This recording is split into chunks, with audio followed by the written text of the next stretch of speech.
I'm telling you, can you spell special treat? Can you spell that? I'm Nolan. I just want to tell you that we are so honored and so grateful that this special day, we have got an extremely special guest. I guess I'm overusing the word. But that kind of talks about who you are. So we have with us Leslie, who is actually one of the co-founders of A Touch of Understanding.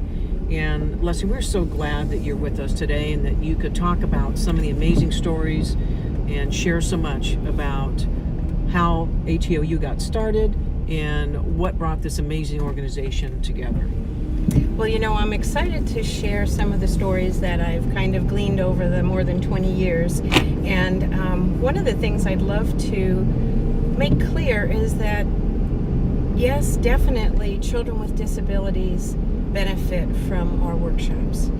And that is the reason that my heart called me to start this program. But all children benefit from our workshops, and I just wanted to share some of those stories. Starting with one about a child with disabilities. I was at a school in Sacramento, and there was a group of children and one little boy in a wheelchair. And I don't know how often people, watching this have dealt with groups of kids, but there's often one heckler. And my heckler this time was the little boy in the wheelchair. And no matter what question I asked, I got back an inappropriate answer from him. And so it was kind of clear that he needed attention. And I understood that. And you could kind of see the other kids be a little frustrated with that. And so when it got to be where I was showing the braces, he said, oh, I have those. So I said, well, why don't you come on up here and show me? Oh, and my goodness, the pant legs came up and the socks came off and the braces came off. And I thought, okay, let's stop there. But he told his story, and you could see all the kids just really, really interested.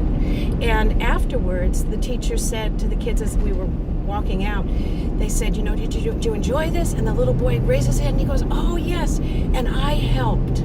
You could just see that feeling of importance and significance in him. So I love that story. But also, we talk about differences of all kinds. And there's another memory that I treasure, and it's a time when I was sitting, we had just wrapped up the wheelchair station. So I was sitting with about 7 kids in their wheelchairs. And one little boy raises his hand, he goes, this reminds me of how I'm different. Handsome little African-American boy. And I said, really, how are you different? And he goes, my skin is darker than everybody else's. And before I could say anything, a little girl raises her hand and goes, oh, but I love the color of your skin, but I hate my freckles. And another little girl goes, but I love your freckles. And you could just see everybody going, it's okay, I'm different. And the things that bother me about myself are some of the things others admire the most. But one of the stories that touches my heart really deeply was a group of kids that I actually had in my own class. We had a little boy named Eddie, and his mom was in jail, and his dad was in prison. And understandably, he acted up frequently. And it was time, recess was over, and the kids were lining up on the playground, and I was walking up on the group, and I saw Eddie just pounding on this little boy, Daniel. And I went up and I stopped the fight, and I put Eddie to the side, and I took Daniel over, and I said, Daniel, I saw what happened, and you never hit Eddie back. Can you tell me why? And he said, well, oh, by the way, these are 7-year-olds. He said, do you remember A Touch of Understanding? And I said, yes, I do. And he said, well, don't you think having a mom and dad in jail is a little like having a disability? Wow. 7? 7 years old. Wow. Kids are so brilliant. We give them an opportunity to explore what someone else's life might be like. And they gain an understanding and appreciation and respect for others, and they gain an appreciation for their own uniqueness. And it's just such a blessing to me personally, and to see our ATOU family benefit from the impact that we make in these kids' lives. And you can't make these stories up. No, I can't do it. But I can tell them now without crying. I've worked really hard on that. So and that must have been really hard, because you've got tons and tons of stories that I've heard, and they're all impactful. Yeah. They're just amazingly impactful. Well, kids are brilliant, and they have unanswered questions, and we as adults deserve our answers. They deserve the opportunity to learn about others so that they know how to behave. Right. Otherwise, they misbehave because they don't have the necessary information. And in my opinion, that's where we as adults have fallen down on our responsibilities. Well, recently we had the opportunity of one of our workshops was adopted by a local businesswoman and this was in January, Yes. who had actually attended one of our ATOU workshops as a youngster herself and had an impact. Yes. And we had a bit of extra time, if you remember this. We had extra time because the principal said, okay, everybody can't go to the playground just yet. So we opened it up for questions with those children. And you were there. We also had Good Day Sacramento was there taping, so it was an amazing event. And it was a free flow of questions from these children that were asking just amazing questions about what is it like to be blind, and you know, if I'm, you know, colorblind, is that, you know, what you know, what do I see? Can I be able to see? So it was amazing to hear all those things. I think one of the things that is a question that comes up that's so important, and it comes up of our volunteers, is if you could not have your disability, would you give it up? And so often the volunteer, you know, they'll think and think, yes, I would like to be able to walk. Okay. Or yes, I would like to be able to see, or not have Parkinson's. And particularly one boy was asked, and he had dwarfism. And he said, you know, I would like to be an average height for one day, but then no, I'd like to go back to having dwarfism because it's part of who I am. Wow. And he was a 7th grade boy. And I thought, how wise. Yeah. How wise.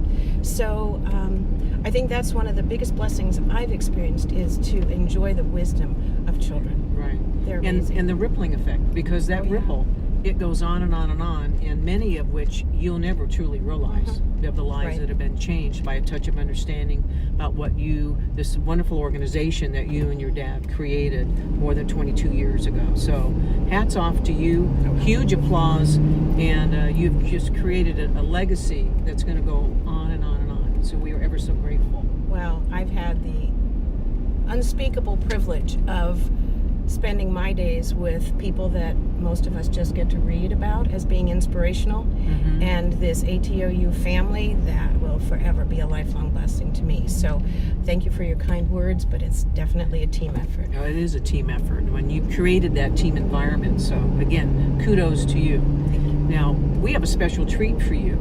Oh, yeah?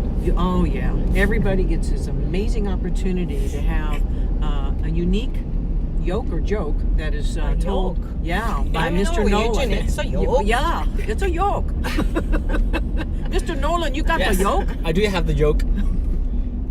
Where does the catcher eat his food? Oh, the catcher eat his food. Grandsons who are catchers, let's see. They wear masks. I don't know. Behind the plate. Of course. I should have known that. Oh my gosh. Okay. All right, and do you have a joke or a yoke you'd like to tell, Mr. You know, I'm not big on yoke telling, Okay. but I do have a fun story I'd like to share Oh, about we'd love to hear. a touch of understanding experience. We were at a school. It was actually a tribal school of Native American children, and it was a small group, and it spanned from preschool to 6th grade.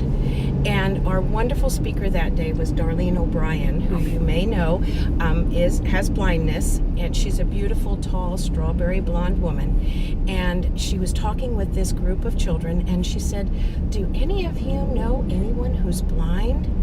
And there was this little girl sitting with her thumb in her mouth. She's a preschooler, holding on to her teacher, and she goes, oh, and she throws up her hand, and she goes, Hannah's blind. And the teacher got this little confused look on her face, and she goes, oh no, honey, Hannah's blonde. She was the only blonde girl in this group of beautiful brown-eyed, brown-haired children. And Darlene didn't skip a beat. She said, okay, that's okay, honey. She said, I have blind moments and I have blonde moments. That's my joke. That is amazing. So That's my yoke. amazing. We've got the next trade going on with the ATOU paperclip journey. So what do we have today, Mr. I Nolan? have Leslie's red pen that I came very, very accustomed to. I do like it very, very much. But I'm going to have to willingly trade it away. So I brought the same red pen. Okay. What did you bring to bring? Well, don't you worry, because look. Oh. Okay, so the red pen, nice, but kind of common, you know? Unique. Spring. Spring. Oh. Spring. There you go. Very Okay. good. Very good. All right. It's all yours, Nolan. Thank you. Work it well.